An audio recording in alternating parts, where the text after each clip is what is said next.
이거는 사실 제가 인스타그램에서 뷰티로 예전에 활동을 할 때 어떤 회사에서 그 화장품을 홍보해서 판매를 해달라고 하셔서 인스타그램을 통해서 비즈니스 활동을 한 적이 있었는데, 오늘 말할 주제는 뭔가 제가 이런 이야기를 감히 제가 영상에 말을 해도 될까 이런 고민을 굉장히 많이 하다가 한 번쯤은 여러분들과 이 주제를 가지고 좀 이야기를 나눠볼 필요도 있지 않을까 싶어서 고심을 하다가 가져온 주제입니다. 저는 처음에 빌리빌리에서 저희 브이로그 영상을 올리면서 여러분들과 소통을 하기 시작했고, 그리고 감사하게도 여러분들이 저의 피부나 뷰티 팁에 대해 많이 궁금해해 주셔서 요즘에는 또 브이로그와 뷰티, 피부 이렇게 여러분들과 공유를 하고 있는데, 확실한 정보를 위해서 공부도 하고 제품들도 이것저것 많이 사용을 해보기도 하고 그 화장품 브랜드에 대해서 좀 많이 알아보기도 하고 그러고 있거든요. 근데 사실 제가 요즘에 더 격하게 느끼고 있는 건데, 피부나 예를 들면 여드름으로 고민을 하는 사람들이 굉장히 많은데도 불구하고 마치 교통정리가 안 된 도로처럼 검증되지 않는 정보들이 굉장히 뒤엉켜 있다는 느낌을 받았어요. 여드름에 대한 정보를 인터넷에 검색을 해보면 엄청난 여드름 관련 광고들이 쏟아져 나오거든요. 진정한 치료는 없고 비즈니스가 많이 존재한다고 생각이 들었어요. 제가 이런 생각을 들게끔 했던 것들이 3가지 질문이 있었는데, 첫 번째로는 과연 커진 모공이 화장품만으로 줄어들 수 있을까?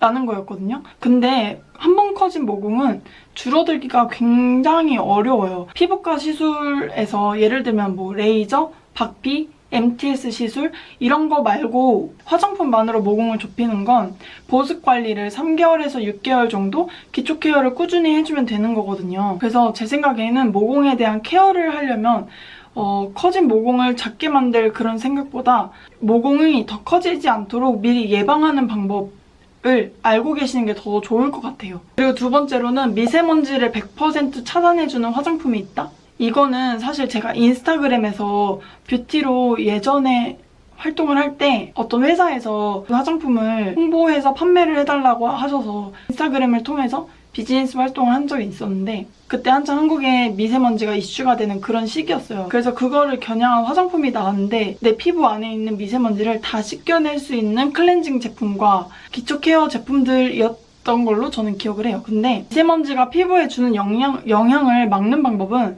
첫 번째로 피부에 막을 씌워주면 돼요. 이거는 그냥 자기에게 잘 맞는 수분크림을 사용해주시면 되고, 그리고 두 번째로는 자외선 차단으로 피부를 미리 보호해주면 되거든요. 이거는 선크림을 사용해주시면 되는 거고, 세 번째로는 이미 피부에 침투된 미세먼지를 중화시키는 작용을 해주면 되는데, 이거는 항산화제 제품, 예를 들면 비타민 세럼 이런 것들을 사용해주시면 되거든요.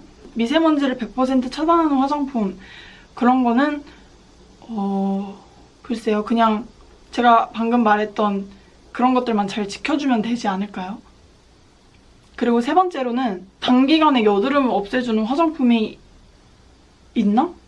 였거든요. 화장품으로 여드름을 관리하는 거는 그냥 겉으로 드러나는 여드름의 증상을 살짝 잠재우는 정도에 지나지 않고 앞으로 계속해서 올라올 수 있는 여드름의 원인 차단이 되지 않기 때문에 화장품만으로 여드름을 해결하는 건 올바른 해결책이 될 수 없다고 생각을 해요. 여드름은 단기간에 나을 수 있는 성격이 아니라 만성적인 경과를 가지고 있는 질병이기 때문에 인내심을 갖고 꾸준히 나쁜 생활 습관도 고치고 먹는 것도 조심히 하고 여드름에 효과가 있는 화장품 혹은 피부과에서 치료를 받아야 한다면 치료를 받으면서 그렇게 꾸준히 관리를 해주는 게 중요하다고 생각을 해요.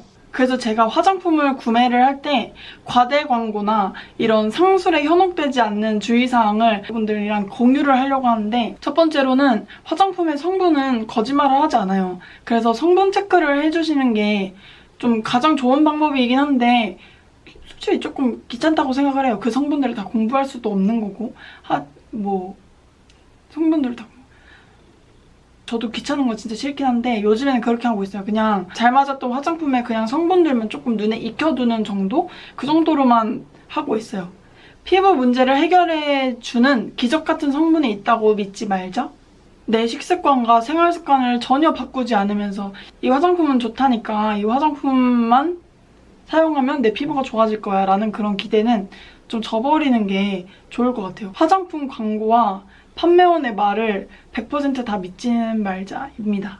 이거는 합법적인 거짓말에 속지 말자인데 뭔가 말장난에 넘어가지 말자는 의미였어요. 여러분, 화장품만으로 피부가 좋아질 수는 없어요. 물론 좋은 화장품도 중요하지만 생활 습관과 식습관, 그리고 나한테 맞는 화장품을 사용해줬을 때 비로소 건강한 피부를 만들 수 있거든요. 그리고 화장품을 사용해주실 때에도 내 피부에 맞는 그리고 제대로 된 사용법을 알고 사용해주시는 게 가장 중요하다고 생각을 해요. 그럼 여러분은 피부 케어를 하거나 화장품을 구매할 때 조금 더 현명한 화장품을 구매하시길 바래요. 그럼 저희는 또 다음 영상에서 만나요. 안녕.